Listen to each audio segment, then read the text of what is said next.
And now, ladies and gentlemen, from Las Vegas, Nevada, by way of the Grand Garden Inn, the MGM Grand Hotel, Casino, and Theme Park, let's get ready to rumble!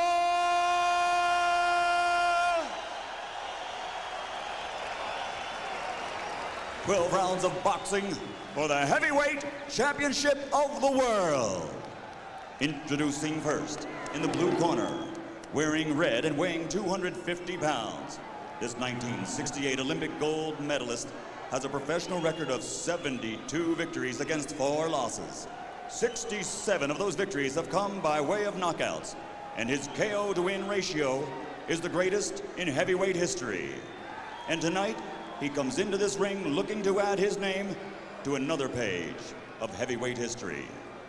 Ladies and gentlemen, introducing from Houston, Texas, the challenger, the former heavyweight champion of the world, Big George FOREMAN.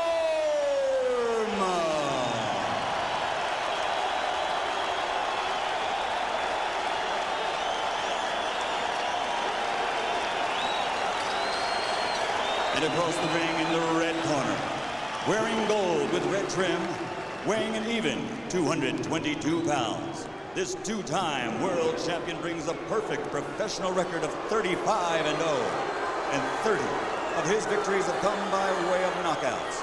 He is only the second man in the history of this sport to successfully step up from the World Light Heavyweight title to the World Heavyweight Championship. Tonight, he steps into this ring ready to put his perfect record on the line in his first heavyweight title defense. Ladies and gentlemen, from the Motor City, Detroit, Michigan, presenting the undefeated heavyweight champion of the world, Michael MOORER.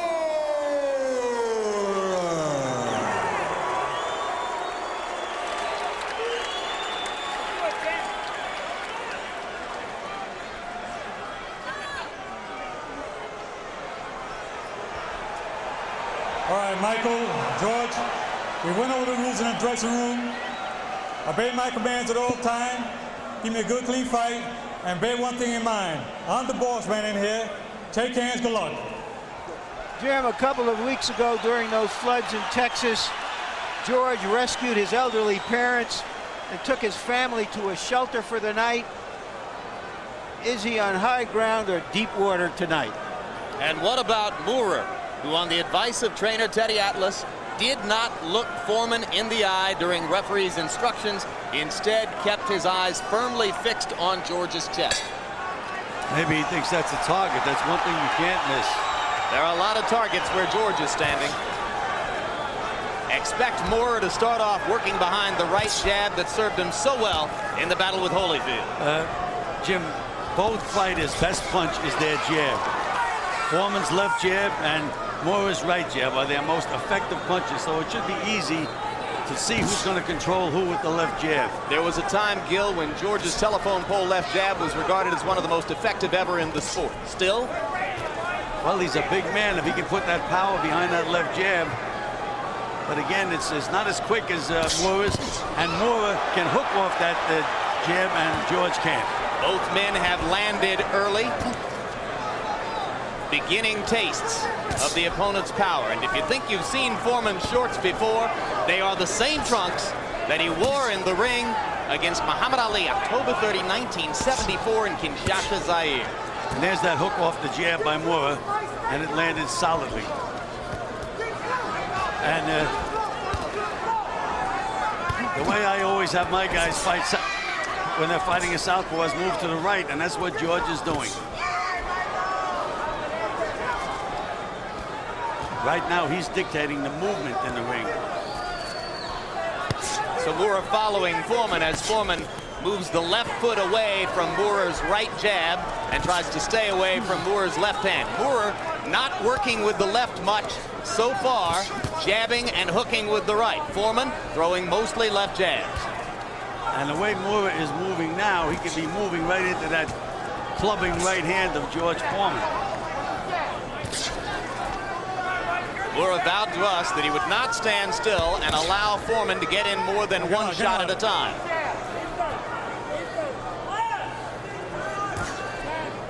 George's left eye is starting to swell already. That eye swelled up so badly in the fight against Alex Stewart. And some of us think, Gil, that that eye has never really fully recovered from the beating Stewart gave him. George got nice right hand by George Foreman. Yep, right down up the pipe. Through the guard. Moorer trying to get to the body with the left. George is a forest of defense up there. Right hand underneath for Foreman.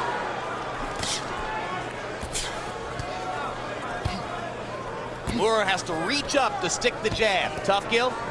Well, Moorer has never done very, very well as far as knocking guys out when they're real big men, like Mike the Giant White went 10 with him, Bone Crusher Smith went 10. So big men apparently do bother Michael Moorer a little bit. Nice right hand counter by George Foreman.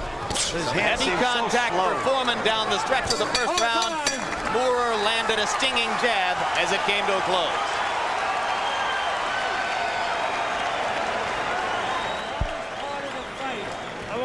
Calm here. Get water in you. The hardest part of the fight is over. The first round. Now you know it's not make-believe anymore. It's just a guy. Our sparring partners were better. Am I right or wrong? All right. Get some water here. Give him a little water. Now listen. What he's trying to do is set you up for one shot. Listen to me closely. He's trying to sneak punch you.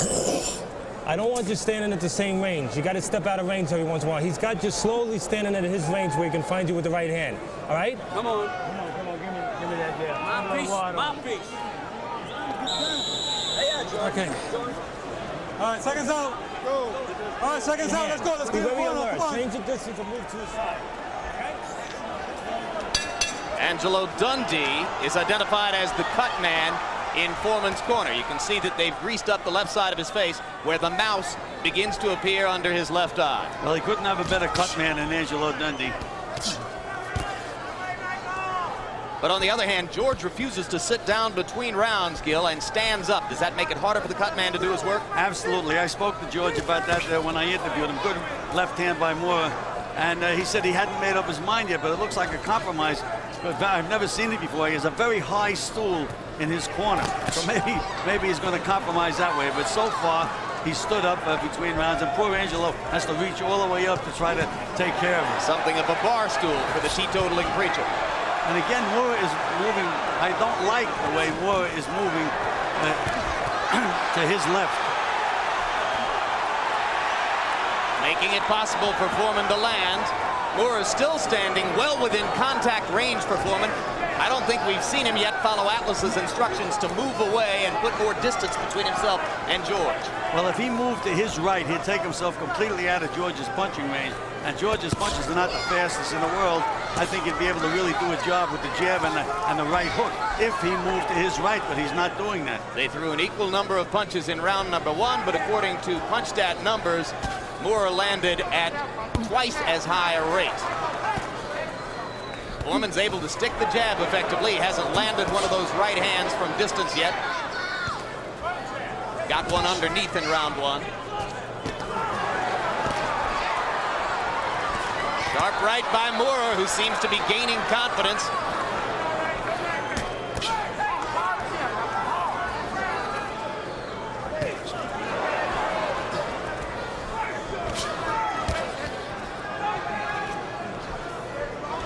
Many times in our coverage of southpaw fighters, George has harped on the strategy of throwing the right-hand lead over the top against the southpaw. That time he got a chance to do it inside from short range. Well, if he tries to do that from the outside, he's going to get nailed coming in. So he's got to get close to throw that right-hand lead.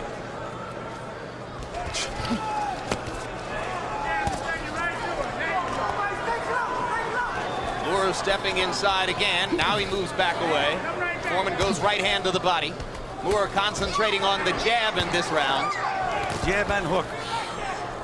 Good straight right hand by Big George Foreman. Back Moorer up. Good right hand by Moorer.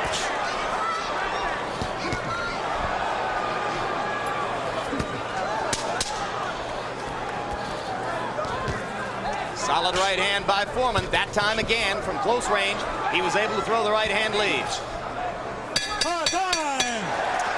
I thought that was a pretty good round for George. What really sustains him is not just the power in his fists, but the power of his will. That's what he's trying to impose on Moorer, his will.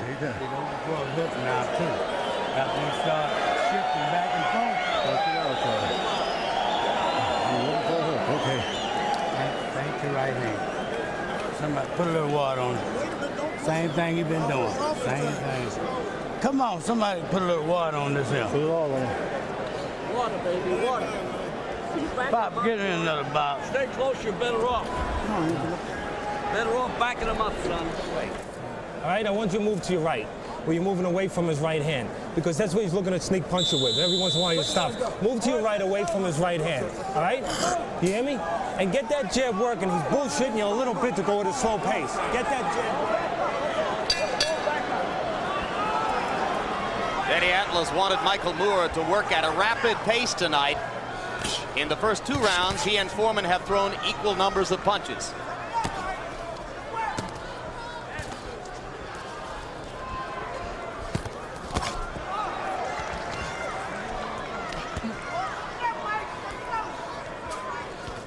I had mentioned that both fighters' best punch has been their jab, and so far Moorer has scored a lot more with his jab and right hook, excuse me, than George has.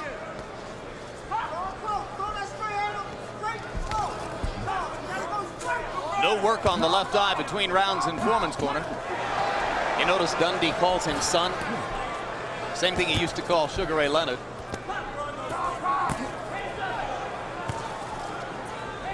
Well, again, Teddy Atlas between rounds told Moorer to move to his right, but he had better get Moorer's attention because he's moving exactly the opposite way. Moving to his left and therefore toward Foreman's right hand. That's correct. Atlas working as though his respect for Foreman decreases from round to round. I have a sense here, Gil, that Moorer feels as though he has felt Foreman's power and it's not going to hurt him. That could be a big mistake.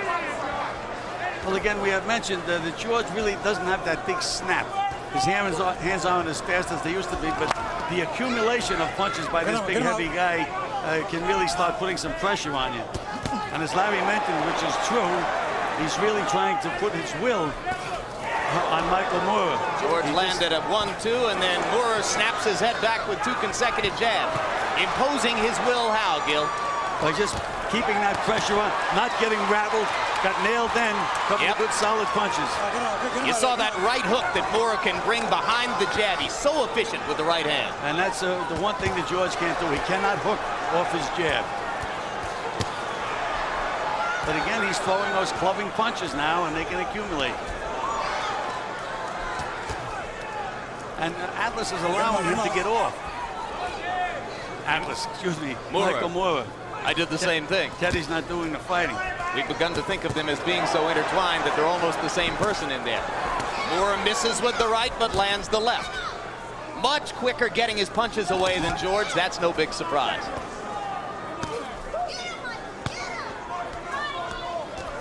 You can see Foreman loading up with that right hand. I'm surprised that Moorer couldn't see it. Well, I'm not sure he's worried about it, Gil. He's putting himself in positions where he'll take a lot of contacts. But he's not countering when George misses. Solid left hand over the top by Moorer. Backing Foreman up again. The heavy blows in that round were landed by the champion.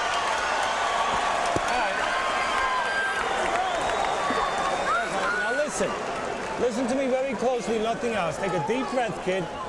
That's the first, not the whole round, but the last part of the round is the first time you didn't let him bullshit you. You kept it at your pace, and what happened? It was the way we expected, right? You started finding him, and you started getting to him, right?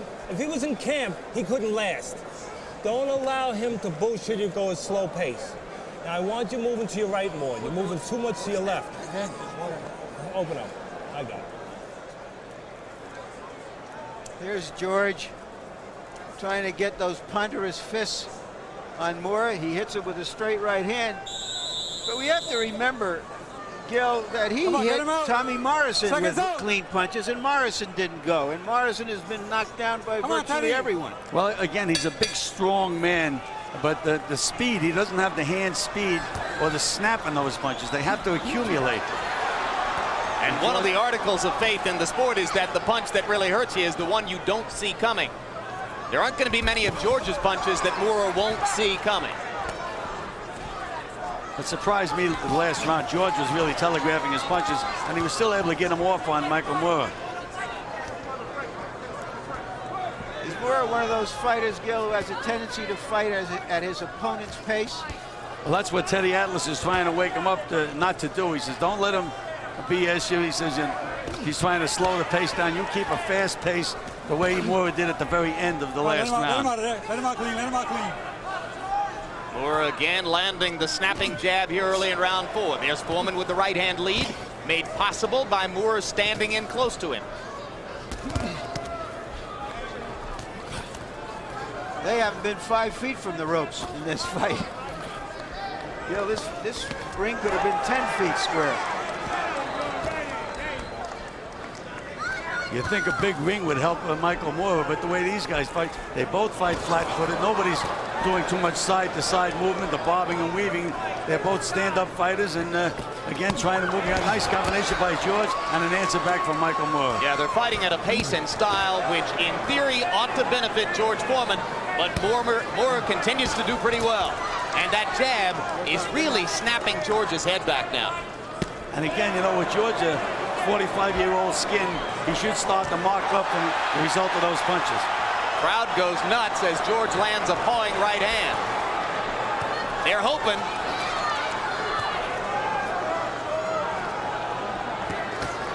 Amazing, Gil. I watched George Foreman for 25 years, I guess. I don't know if I can count 10 times that he's taken steps backward. Behind the right.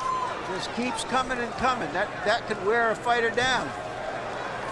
That's what we had mentioned. The fact that he puts that mental pressure on you by keep coming and clubbing at you. Clubbing the side, clubbing you on the head. He's going to get his chances because the champion, Michael Moorer, seems increasingly willing to step up into George's range, stand inside Foreman's power, and try to pound away with his right hand. There's a straight right again.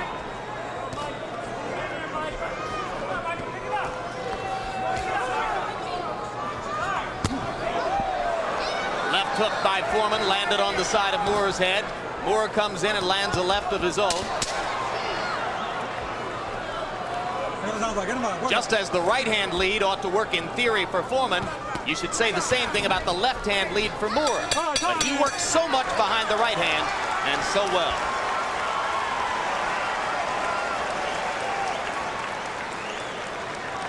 Harold Letterman, how do you see it so far? Jim, 4 rounds to nothing, 40-36, Michael Moorer. Boxing judges are definitely impressed by guys that have snap and velocity in their shots. And Michael Moorer is controlling his fight with more snap, more velocity, and effective aggressiveness. And one important point, George Foreman opens the glove. It's totally against the rules of boxing. You must keep the glove closed. You can't heel the guy, you can't pour at him. You have to keep the glove closed and punch with a closed, solid shot.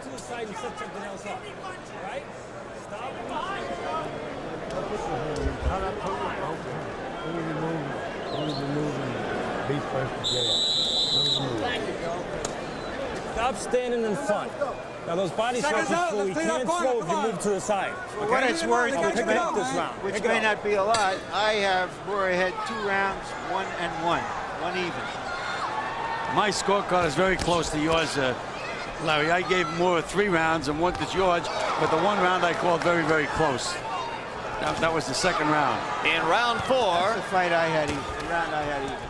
In round 4, Moorer greatly stepped up his activity level. He threw 65 punches in that round. That's a lot closer to the number that Teddy Atlas would like to see, as he hopes that his fighter will wear down the 45-year-old challenger. Maybe the other way around, the way George is moving those big ponderous arms now.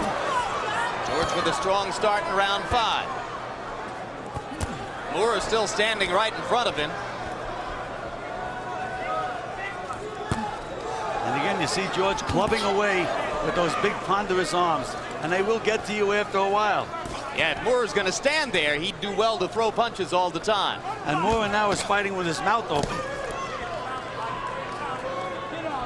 Not really gasping a breath yet, but he looks like he's starting to feel the effects of the pressure. Says that he trained well, although some look at the weight, 222, 8 pounds more than what he brought into the ring against Holyfield, and say, well, maybe he's not in the same shape. There was a case where George set him up for that right hand, but just couldn't pull the trigger.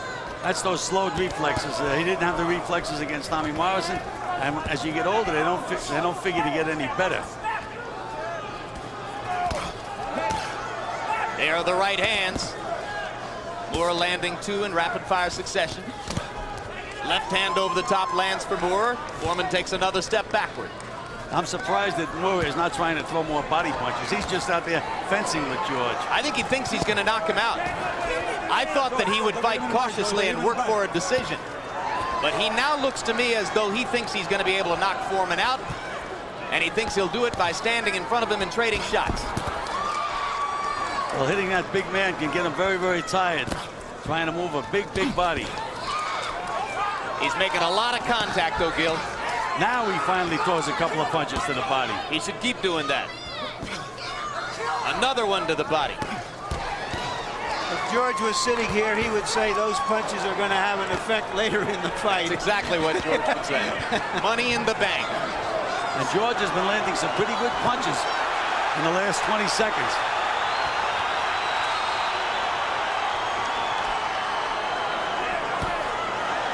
There's that straight right hand again from George. He's starting to get the Moorer's respect. No chanting so far. Crowd seems a little uncertain as to how to try to lift Foreman. There's a good snapping jab from George. And there are 2 right hands from Moorer.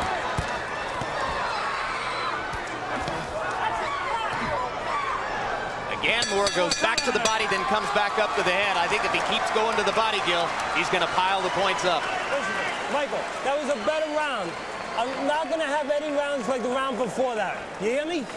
Do you hear me? Yeah. That was a much better round. I expect at least that. All right? Yeah. All right. Can you give it to him? Yeah, take a little water. Hold on to it. Now listen to me. There's no reason for this guy to touch you once in a while, is there? You get off first. It's very simple. I'm going to bring you back to boxing basics. You get off first, either step out or move to the side. It's very slow. You understand? All right, watch Michael Moorer unleash some. You can see just how quick Michael Moorer's hands are relative to George Foreman. Watch once again, 2 right hands, 2 hard, clean right hands. I don't think I've ever seen a southpaw fighter throw those kinds of hook jabs, whatever you call them, quite as stiffly as that, Gil. Well, you know, Moorer is he's a strange duck. He's a guy that's a natural right-hander who's boxes southpaw. Brushes his teeth with his right hand, shoots cool with his left hand, rights with his right hand. He's really a mixed bag. You could call him ambidextrous.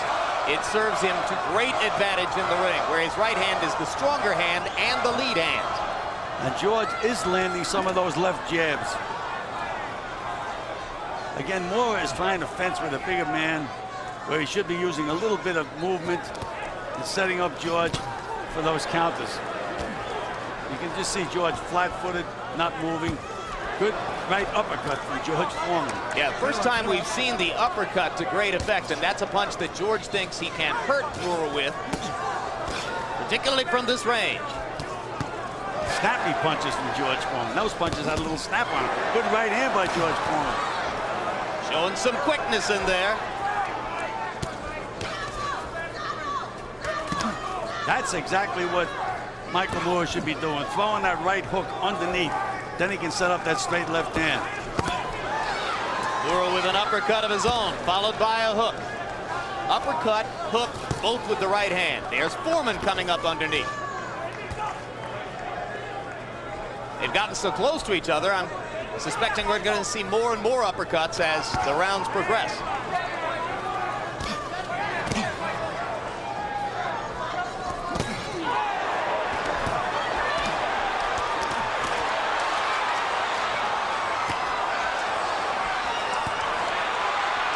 Moorer allowing Foreman to land, and the big man is getting off to good effect in round 6. Also getting hit with some pretty solid counters from Michael Moorer.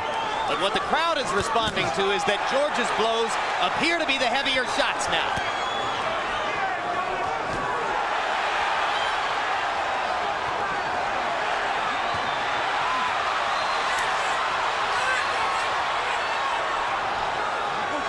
That's the price George can pay when he opens up.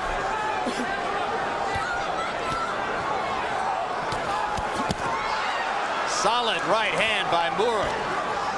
Foreman's left eye beginning to close.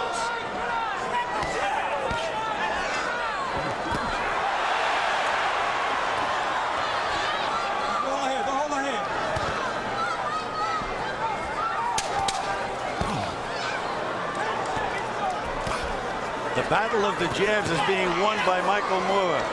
He finally threw a left cross there and almost landed it. A good round at any age. Guys, you're doing a good job, guys. Doing good.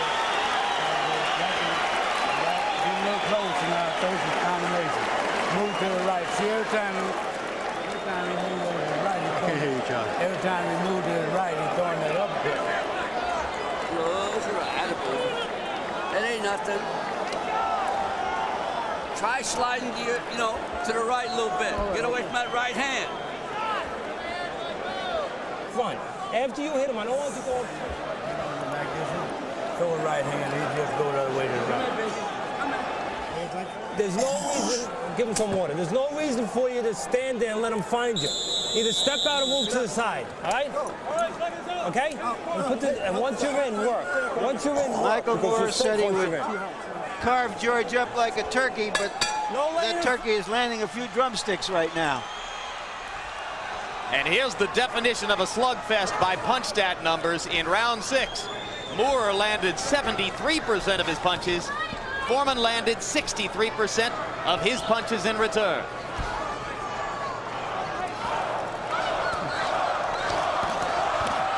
And again, Moorer winning the battle of the jabs. Here comes the chance. So when they trade jabs, you see that as an advantage for Moorer. Absolutely. But the thing that Moorer has not been able to do is set George up for that straight left hand. And again, I think he could do it if he would throw that right hand underneath. Foreman has been actually taking more chances with his right hand than Michael Moorer has with his straight left. Well, remember that Moorer was essentially cautious against Holyfield, particularly after the early knockdown. If it made sense to be cautious against Holyfield, it makes even more sense to be cautious against Foreman. There was another example where George Foreman just couldn't pull a trigger. Michael Moorer was wide open for a right hand, but George couldn't let the punch go. Foreman landed underneath to the body.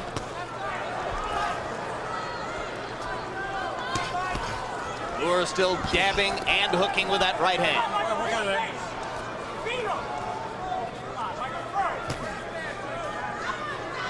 George Foreman is slow to a walk now. He's just walking around the ring, and again, Moorer walking right with him instead of using a little movement to set George up. Nice straight right hand down the pipe by George. That's what Michael Moorer has to do. When Moorer misses with that ponderous right hand, he's going to have to counter. So far, he's not been successful with counter punches at all.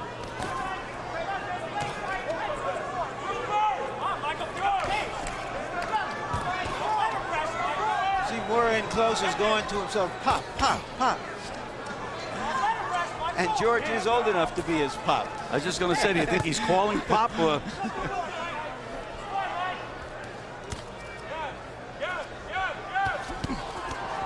Again, Moorer lets George get away with that right hand lead when he misses. When George misses, he has to counter. But Moorer so far prefers throwing the right hand to the left. He finally did it, didn't he? Yep. Smashed the left against Foreman's jaw. Now Michael is moving to his right the way I really think he should be moving. When he does that, I think things are easy for him. Lands the jab with metronome consistency.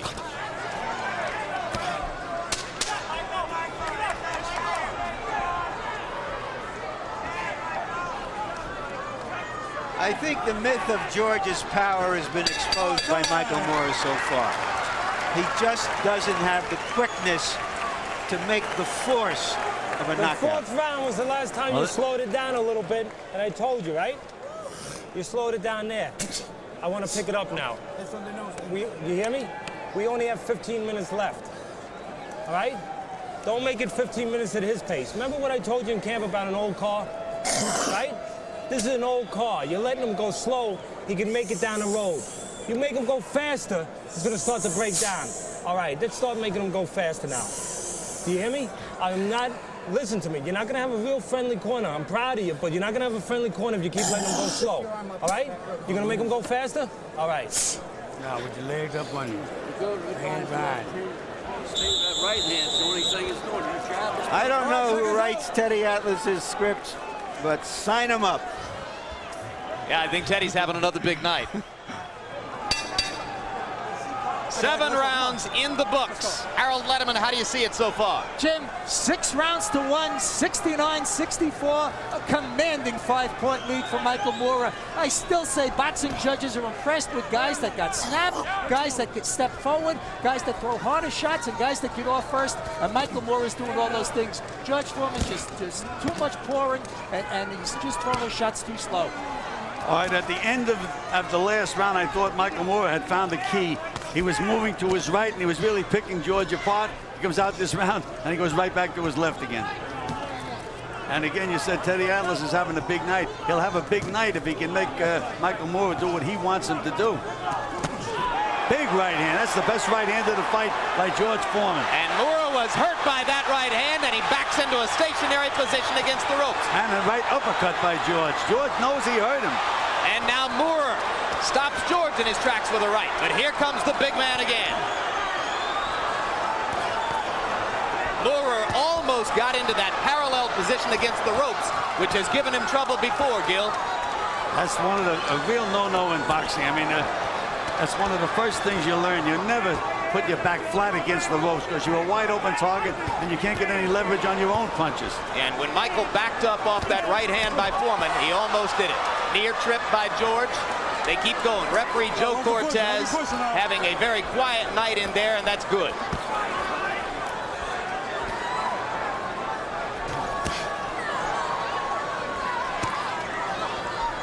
You think Moorer has fully recovered from that right hand now, Gil? Yes, he has.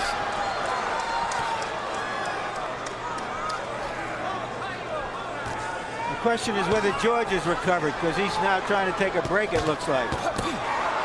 Left and a right inside by Moorer. Sizzling.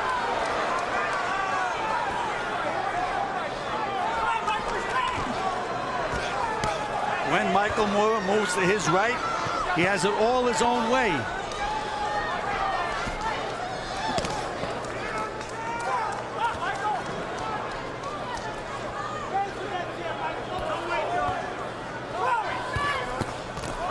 One thing you have to give George credit for, though, is credit and will to win. The early right hand by Foreman seemed to serve eventually as a wake-up call for Moorer, who has come on to have a very strong last 2 minutes in this round. Come on, we got it. Come on.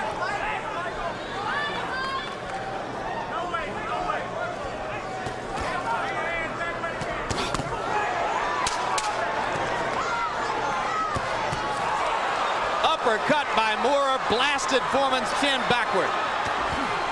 And George makes it out of the round that bedeviled him in Zaire 20 years ago. You were stupid at the beginning, but you got smart. Coming up after the conclusion of Foreman Moorer, stay with us because we've got a preview of the fight of the year. The 168-pound championship fight coming up November 18 on pay-per-view between IBF super middleweight champion James Toney and his opponent, middleweight champion Roy Jones Jr. We'll preview the fight and talk live to both of them after this one. All right, good.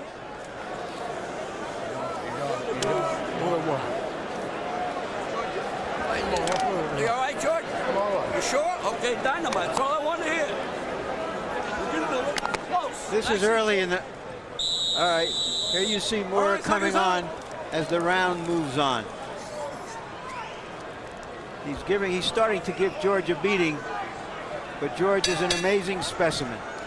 I used to worry about his health, Gel. I've stopped worrying. Maybe I shouldn't. Well, George has got such a strong mind, Larry. You know, a lot of fighters get knocked out because they lose their will to win. But George has got that great competitive spirit. Doesn't get discouraged, and believe me, he's getting hit with some hard punches because Michael Moorer's right hand is his most effective punch, and he's nailed George with some good, solid shots. 30 knockouts in 35 fights for Moorer. He is not short on power at all. Let him out, clean, let him out. Come on, let's go. And referee Joe Cortez is really doing a good job. He's right on top of the action when he has to be, and he disappears when he should. I think he's terrific.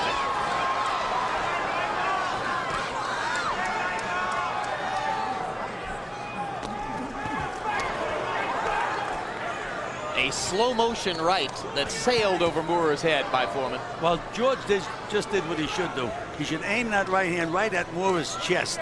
At least he'll hit something, and sometimes Moorer can duck into a punch like that, but you don't. When it's going over his head, you tell your fighter, start aiming it at his chest. Especially with George's bulk. He'll move him back if he hits him on the chest. Moorer stepping inside and going to the body himself.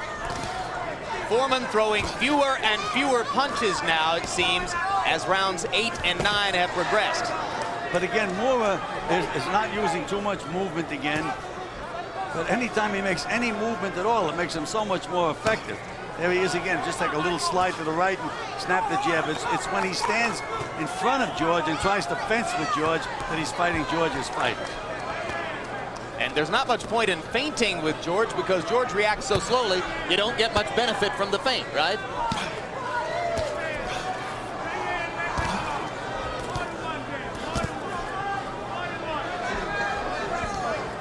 Foreman delivered a right hand up the middle, lancing blow there. Moorer still snapping George's head back from time to time with the jab.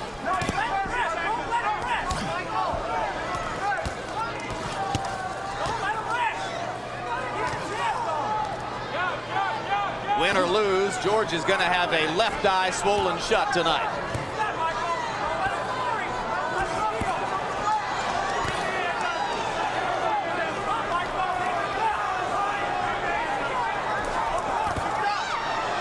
Rare left hand shot by Moorer. Right hand landed for Foreman.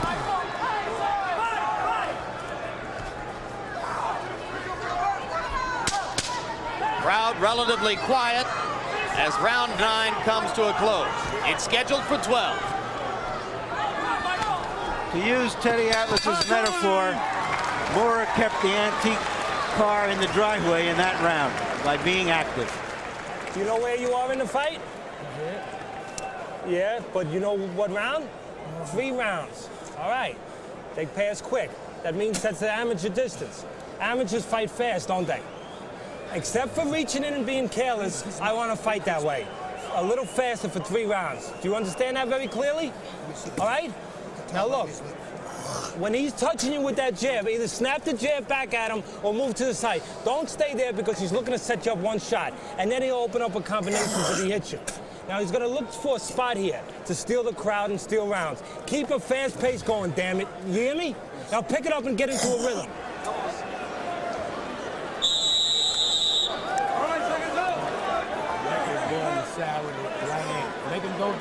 In round 9, George Foreman threw only 35 punches. His activity level dropping now. Earlier in the fight, he was routinely throwing between 50 and 60 punches in each round. Again, George's best punch is still that left jab. That's the one punch he's been able to score with. There he just scored with it again. He can still snap a left jab out, but not do much else.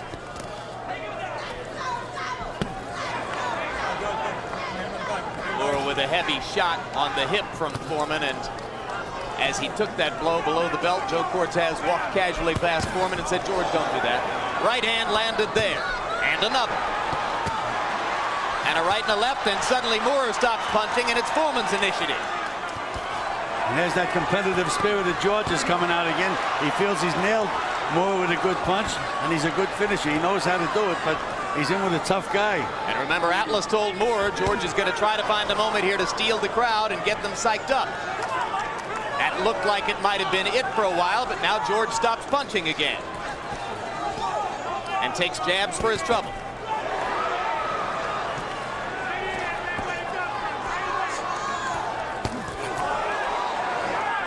Foreman wading in to set up a left hook, and another left hook. And another left hook shot that missed.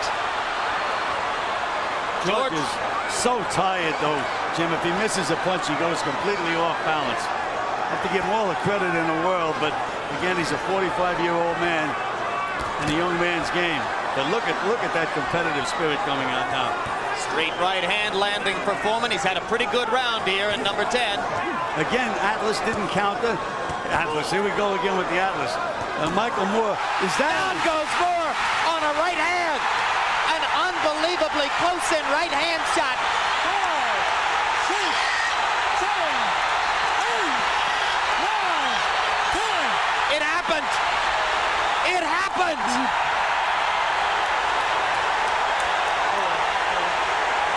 I can't believe it. I can't believe it. Here's a guy I said was a clubber.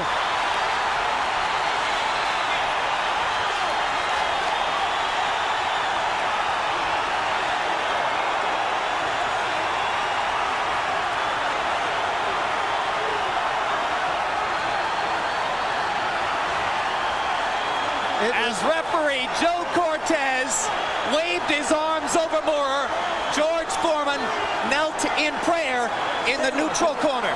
You know, this was a 2-to-1 fight, but in my mind it was a gazillion to 1 that George Foreman could ever win the heavyweight championship again. This is a really remarkable achievement, and it has to stand on its own. We're in a show and tell medium, and show does it all.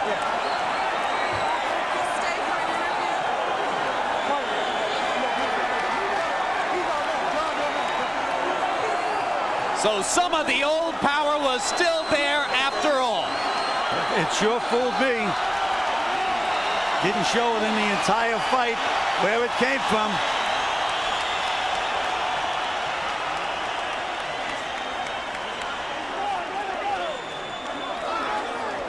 Well, we mentioned that he was having a strong round. He had set up some blows, and then that right hand anesthetized Michael Moorer. It sure did. And that's the one thing I said George couldn't do. He couldn't get you out with one punch. But boy, he sure fooled me and Michael Moorer. It landed right on the point of the chin, Gil. Right on the button where it says good night. You see the blood welling up behind Moorer's lips as he momentarily went to sleep. The 68th man in 26 years to have fallen before the professional fury of George Foreman.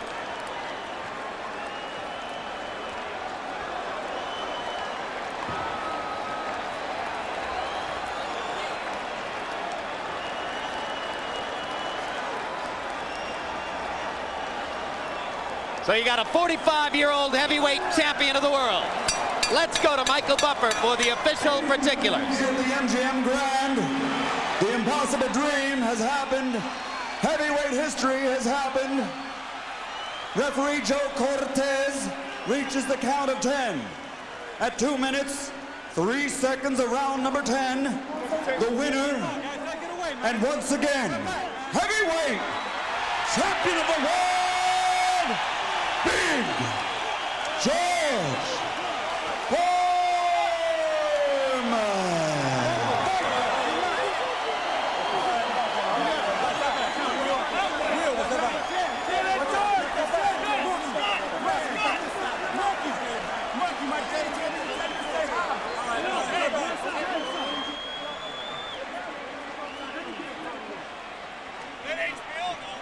A look back at George Foreman in the moment of his triumph. This was a prayer of thanks. All the many prayers that preceded it and the thousands of prayers in this arena had already been answered.